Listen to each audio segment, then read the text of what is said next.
네, 안녕하세요. 차드림입니다. 오늘 소개해드릴 차량은 가성비로 탈 수 있는 수입 SUV 하이브리드 모델 한 대를 준비를 했는데요. 최근에 청라 전기차 화재 사건으로 인해서 차량 구매를 포기하시거나 아니면 하이브리드 차량으로 갈아타시는 경우도 분명히 있으실 거예요. 이 하이브리드 차량 같은 경우에는 계속해서 판매량이 상승 곡선을 타고 있는데요. 이 하이브리드 차량의 장단점은 뭐가 있는지 간단하게 설명드리고 차량 소개시켜 드리도록 하겠습니다. 이 하이브리드 차량의 장점은 첫 번째, 연비가 좋다라는 겁니다. 저속 구간에서는 모터로 구동을 하고 고속 구간에서는 내연기관인 엔진을 구동하기 때문에 연비가 좋을 수밖에 없어요. 두 번째, 중고차로 구매를 하실 때 세금 혜택이 40만 원이 있습니다. 그리고 공영주차장 이용하실 때도 50% 감면 혜택이 있기 때문에 이런 점은 큰 장점이라고 볼 수 있겠죠. 그리고 또 세 번째, 전기차처럼 따로 충전을 하지 않아도 운행이 가능하다라는 겁니다. 마지막으로 네 번째, 저공해 차량으로 분류가 되기 때문에 최근 이제 환경 규제에 대해서는 조금 자유로운 차량이라고 보시면 될 것 같아요. 반대로 단점은 뭐가 있는지 한번 살펴볼게요. 자, 이 하이브리드 시스템 특성상 굉장히 고가의 부품들이 들어가는데요. 고전압 배터리라던가 전기 모터 같은 경우에는 고장이 났을 때 굉장히 큰 목돈이 들어가요. 그리고 일반 부품 같은 경우에도 뭐 스타트 모터 같은 경우에 일반 차량 내연기관 차량보다 더 성능이 내구성이 좋아야 되기 때문에 부품 비용도 한 2배 가량 차이가 난다고 보시면 될 것 같습니다. 그래서 만약에 요 배터리가 고장 나거나 BMS 시스템이라든가 모터가 고장 나면 큰 비용이 지출되기 마련인데요.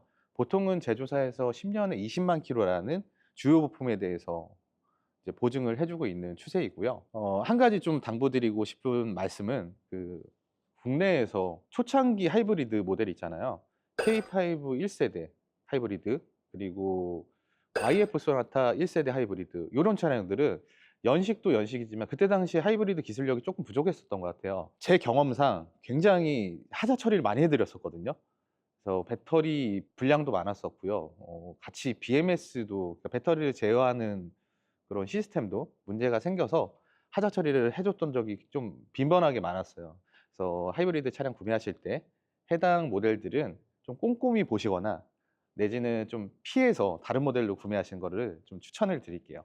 자, 그럼 오늘 소개해 드릴 차량은 어떤 차량인지 한번 같이 살펴보도록 하겠습니다. 자, 오늘 소개해 드릴 차량은 조금 생소하실 수도 있어요. 아시는 분들은 좀 보셨을 수도 있는데 바로 닛산의 무라노 2.5 하이브리드 차량입니다. 간단하게 스펙 먼저 설명을 드릴게요. 2016년식이고요. 주행 거리는 75,000 킬로밖에 주행을 안 했습니다. 그리고 이쪽 휀다, 운전석 휀다 쪽 단순 판금 있는 차량이고요. 무사고로 들어가죠. 단순 판금이기 때문에 외판 판금은 무사고로 분류가 됩니다. 그리고 신차가는 약 5,500만 원 정도 했던 차량이에요. 이렇게 보시면 디자인이 약간 맥시마의 형상을 좀 가지고 있죠. 전형적인 닛산의 패밀리 룩을 담고 있는 정면 모습이고요.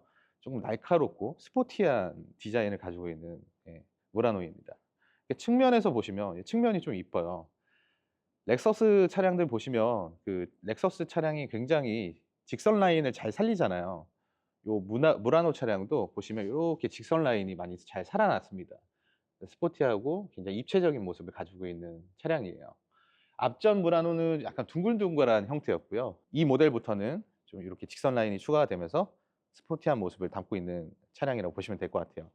이 뒤쪽에서도 이렇게 보시면 여기 뒤쪽 뒤 휀다 부분에 이렇게 크롬 가니쉬로 마감이 되면서 이쪽은 이렇게 플로팅 플로어 디자인이 채택이 됐거든요. 이런 시각적인 부분도 이 차량의 재미있는, 예, 디자인 포인트가 되는 것 같습니다. 뒤쪽도 입체적인 트렁크 모양과 각진 형상을 가지고 있는 무라노 차량이고요.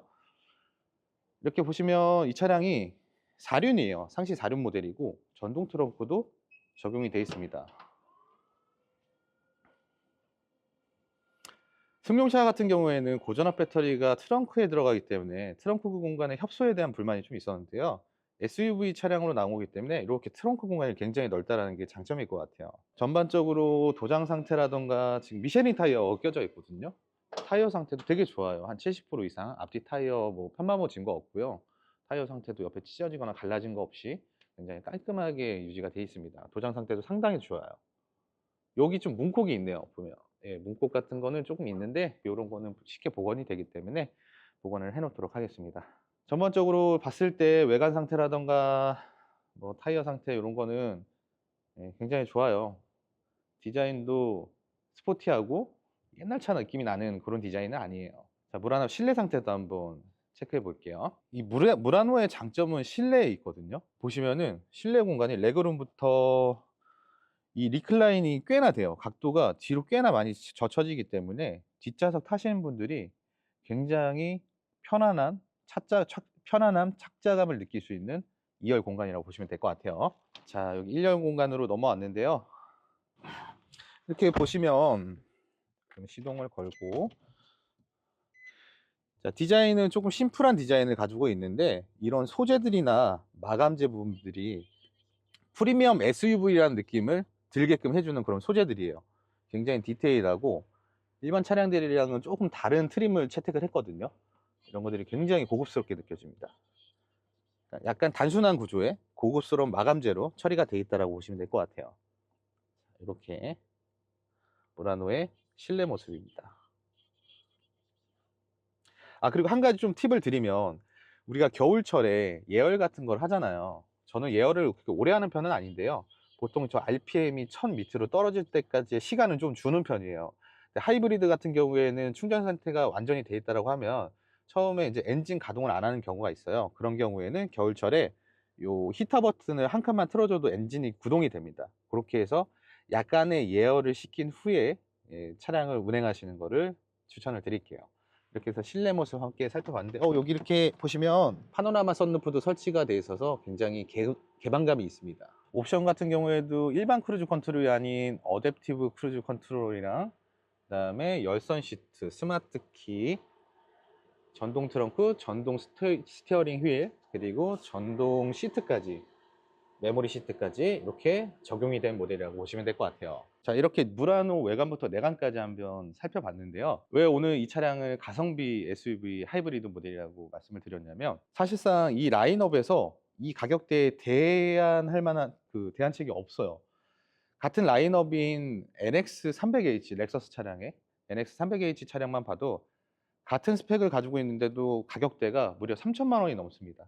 신차 출고가는 무라노가 5,500만 원이었고 렉서스의 NX 차량이 5,700만 원 정도 했거든요. 대략 한 2, 300 정도밖에 차이가 안 났어요. 근데 중고차 시장에서는 지금 가격 차이가 꽤나 난단 말이죠. 지금 오늘 보여드린 이 무라노 차량은 2016년식에 7만 5천 킬로를 주행한 차량인데 판매가는 1,730만 원밖에 하지 않습니다. 2천만 원이 넘지 않기 때문에 같은 라인업인 NX 차량보다 가격적인 메리트가 상당히 있는 차량이라고 보시면 될 것 같고요. 제가 가끔 그런 고객님들이 계세요. SUV를 타고 싶은데 준준형 모델이나 좀 작은 모델이 아닐 것. 차량은 좀 넓어야 되고, 그리고 디젤 차가 아니어야 되고, 가격은 2천만 원이 넘지 않아야 되는데 거기에 4륜 구동 모델이면 너무 좋을 것 같아요. 그리고 옵션도 어느 정도 있었으면 좋을 것 같아요. 이런 차량을 찾는 고객님들이 계신데 사실 그렇게 말씀하시면 대안책이 많이 없거든요. 국내 차량에서는 이제 MQ4, 소렌토 모델이 강력하게 자리를 잡고 있는데 아직은 가격대가 3, 4천만 원대로 시세 형성을 하고 있어서 조금 이제 예산이 부족한 분들에게는 접근성이 좀 어렵습니다. 오늘 소개해드린 차량은 착한 가격대를 가지고 있기 때문에 충분히 운영을 해볼 수 있는 차라고 생각이 들고요.